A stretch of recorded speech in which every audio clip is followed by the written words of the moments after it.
This is Hanuman. Sit with me for a moment. There is something we rarely look at directly, not because it is hidden, but because it is always so close, closer than breath. We call it the ego. And most people think the ego is something bad, something to destroy, something to fight. But the ego is not your enemy. It is a tool that forgot its place. Like a servant who slowly began to believe it was the master. From the moment you were born, the ego began forming. It learned your name, your face, your story. It learned what was safe, what was dangerous, what brought love, what brought pain. And it did what it was meant to do. It tried to protect you, to organize the world into something you could understand, to create a sense of me. And for a time, this is necessary. A child needs a sense of self to move through the world, to learn, to grow, to survive. But somewhere along the way, something subtle happens. The tool becomes the identity. The mask is mistaken for the face. And from that moment, a kind of tension begins. Because the ego is always trying to maintain itself, to defend its story, to protect its image, to control how it is seen. And this is exhausting, even if you do not notice it, especially if you do not notice it. The ego lives in comparison. It looks at others and measures. Am I better? Am I worse? Am I enough? It builds a constant narrative. I should be more. I should be less. I should be different. And so the present moment is never quite enough, because the ego is always leaning into the next version of itself, or clinging to the previous one, rarely resting in what is. Now listen carefully. The ego does not actually want peace. It wants certainty. It wants control. It wants to know how things will unfold, because certainty feels like safety, even if that certainty is painful. So the ego repeats patterns, familiar thoughts, familiar reactions, familiar suffering, because what is familiar feels safe, even when it hurts. This is why you sometimes return to the same struggles, the same fears, the same conflicts.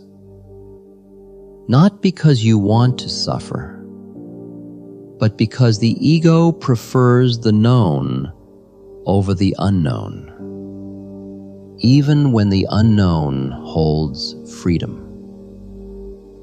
And here is the deeper illusion. The ego believes it is separate from others, separate from life, separate from everything. It sees the world as me and everything else.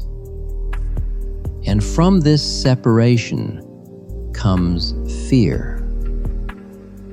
Fear of loss, fear of rejection, fear of not being enough. Because if you are separate, you must protect yourself constantly, endlessly. And this is where suffering begins to take root. Not because life is against you, but because the ego experiences life as something outside of itself, something unpredictable, something dangerous, something to control. But here is a question. Who is the one that is aware of the ego? Because if you can notice the ego, then you are not the ego. You are the awareness behind it, the space in which it appears and disappears. Like a cloud moving through the sky. The cloud changes, but the sky remains. And you are the sky.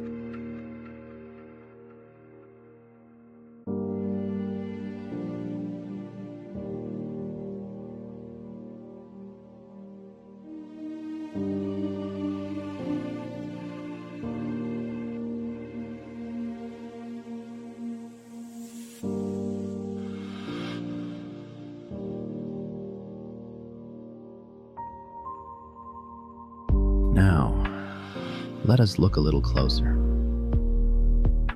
The ego is not only loud, often it is very quiet, very convincing. It does not always shout. Sometimes it whispers.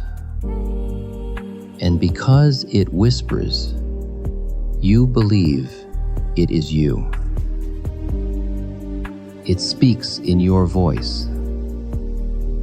It uses your memories, your preferences, your fears. And so it feels personal. It says, "This is who I am. This is just the way I am."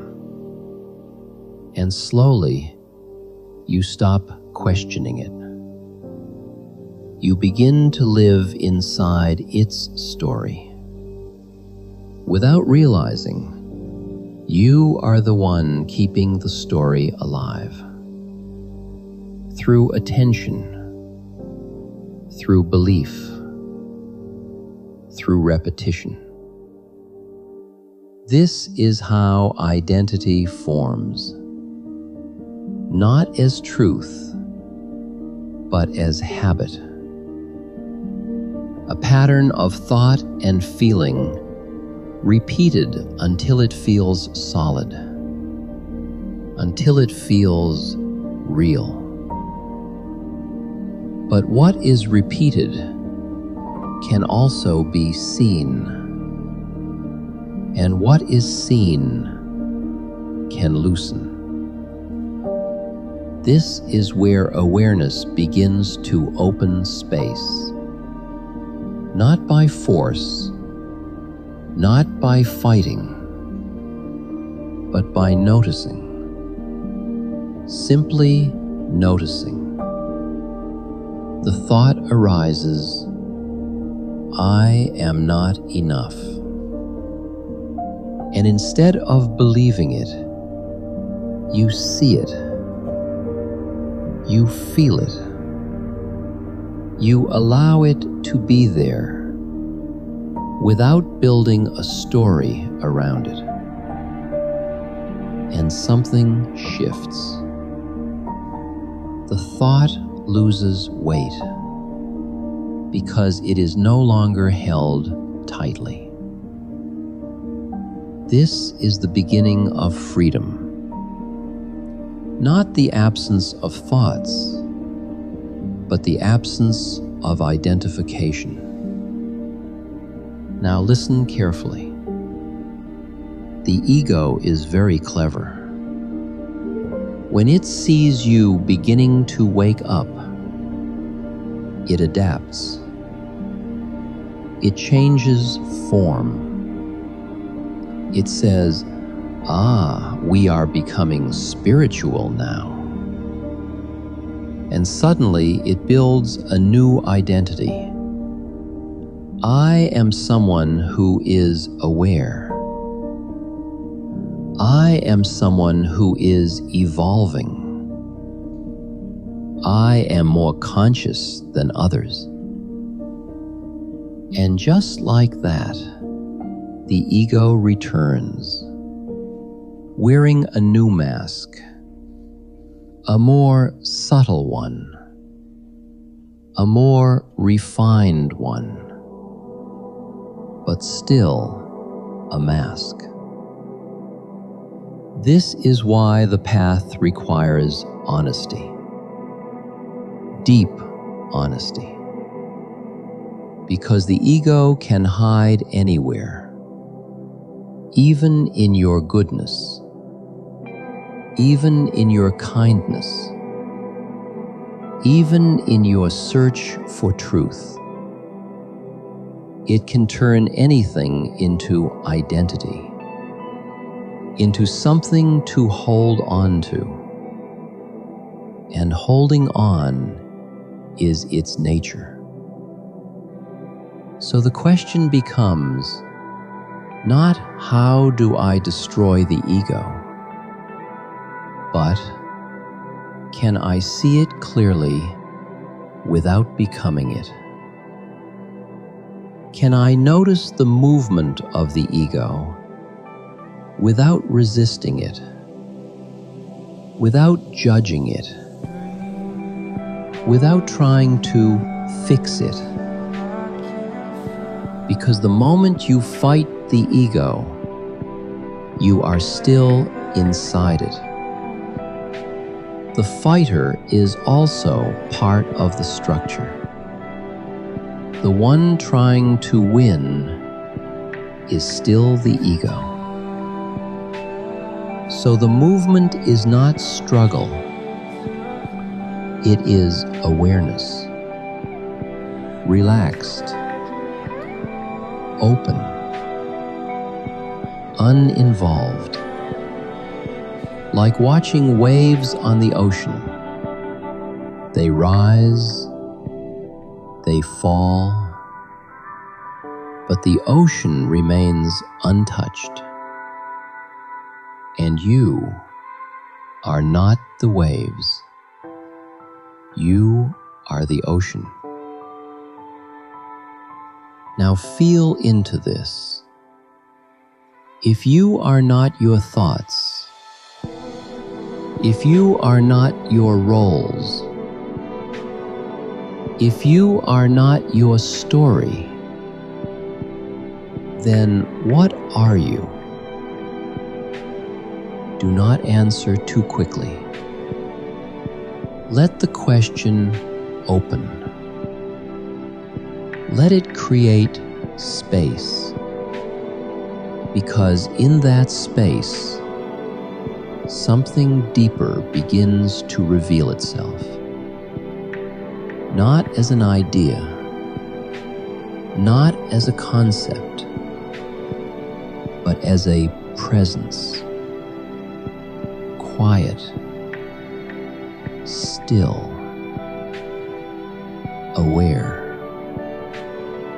And in that presence, the ego begins to loosen its grip. Not because you forced it, but because it is no longer being fed, no longer believed automatically, no longer taken as truth. And this is where a different kind of life begins. Not controlled, not defended, but lived.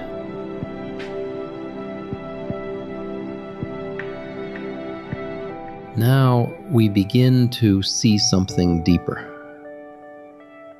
The ego is not only thought, it is also tension, a tightening in the body, a subtle contraction in the heart. You can feel it if you become still. The moment something does not go your way, the body reacts. The jaw tightens. The chest closes. The breath becomes shallow. This is the ego in the body. Not as an idea, but as a sensation. And this is important because the ego does not only live in thought, it lives in reaction, in resistance, in the refusal to allow what is happening. And this resistance is what creates suffering. Not the moment itself, but the tightening against it. You lose something, and the pain is real. But then the mind says, this should not be happening. And now, the pain becomes suffering. Because you are not only feeling the moment, you are resisting it. You are arguing with reality. And reality does not argue back. It simply is. So the question becomes not how do I change this moment, but can I allow it? Not because you like it, not because you agree with it, but because it is already here. And this is where something profound happens. When you stop resisting even slightly, the contraction begins to soften. The breath deepens. The body relaxes. And in that relaxation, something opens. Space. And in that space, awareness returns. Not as something you create, but as something that was always there, hidden behind the tension. Now listen carefully. The ego feeds on resistance. It grows stronger when you fight, when you push, when you try to control everything. Because control is its language. But awareness does not fight. It sees. It allows. It includes. And in that inclusion, the ego has nothing to hold on to. It begins to dissolve. Not suddenly, but gradually, like mist in the morning sun. Now, this can feel uncomfortable. because the ego is familiar. It gives you a sense of identity, a sense of control. And as it loosens, there can be a feeling of uncertainty, of not knowing. And the mind says, wait, who am I without this? And this question is the doorway. Do not rush to answer it. Let it open. Let it expand. Because what you are is not something the mind can define. It is something you experience directly as presence, as awareness, as aliveness. And from this place, life begins to feel different. You still act, you still speak,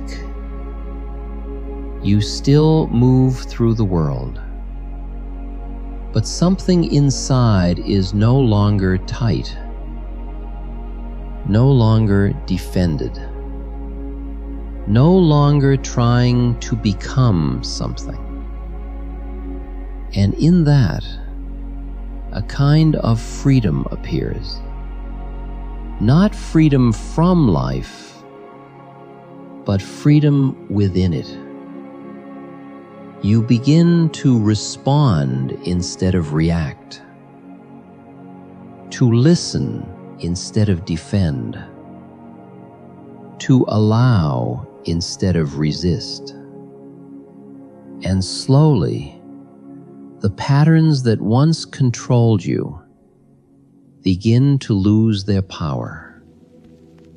Not because you forced them, but because you are no longer feeding them. And this is the beginning of surrender. Not giving up, but letting go of what was never yours to control. Letting go of the constant effort to hold everything together.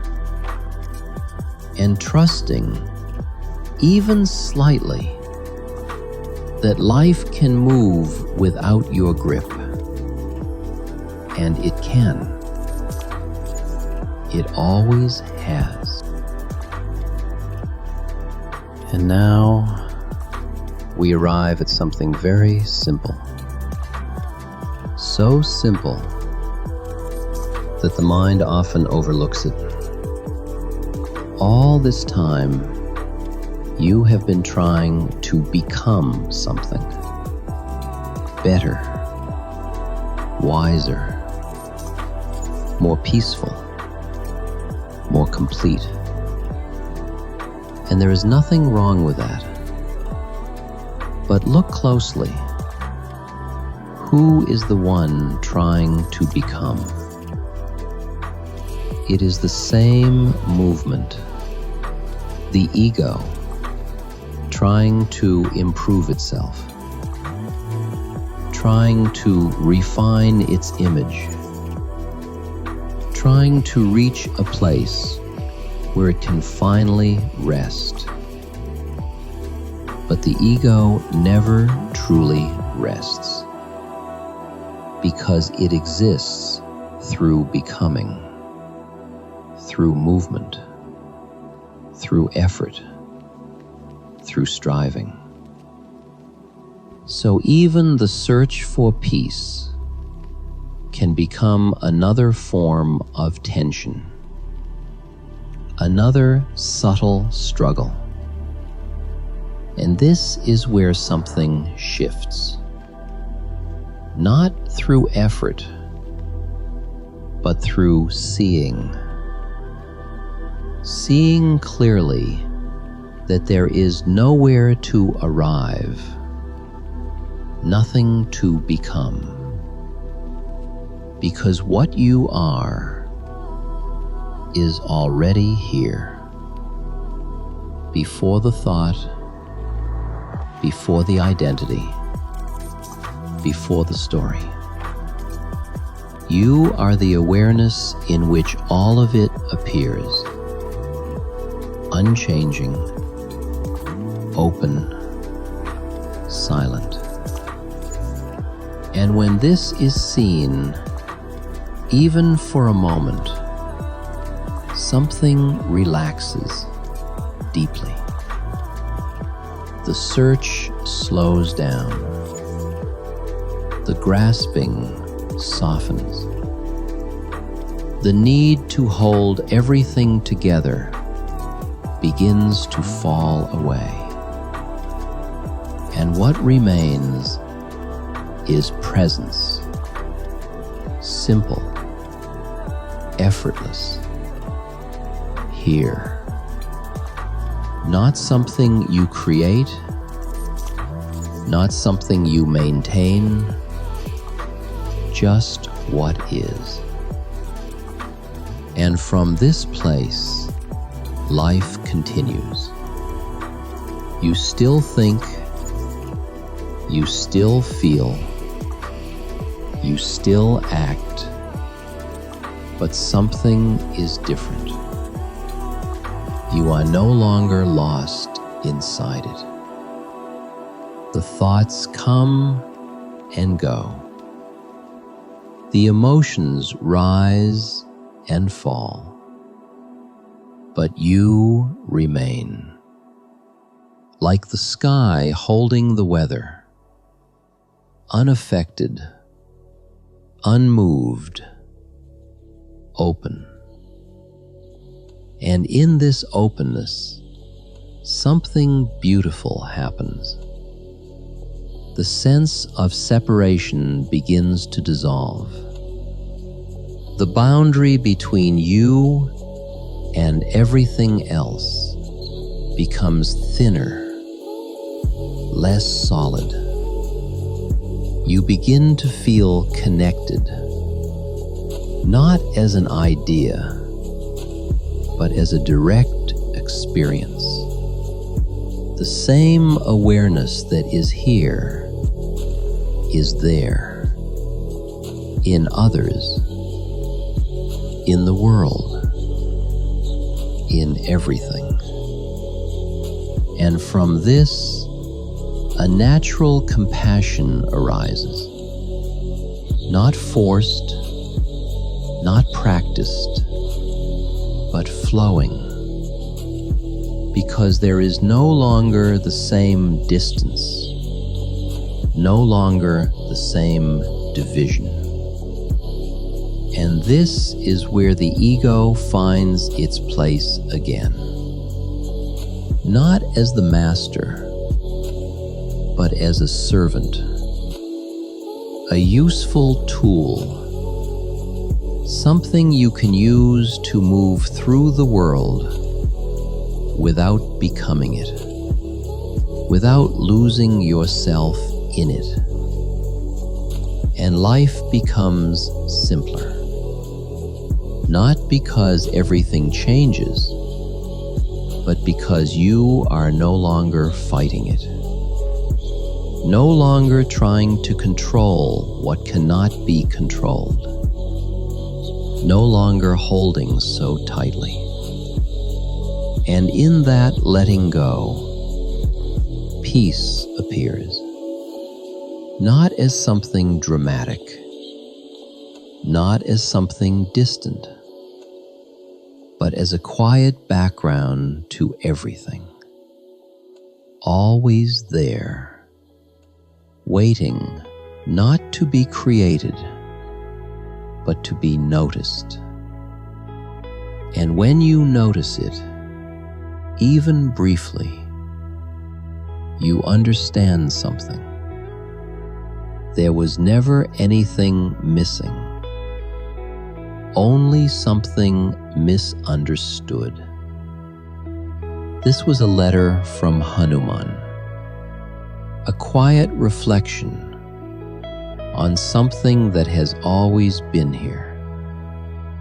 If these words helped you, stay with the silence that follows.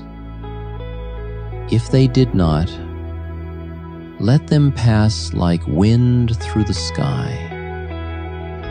Either way, you remain. Until next time, Jai Shri Ram.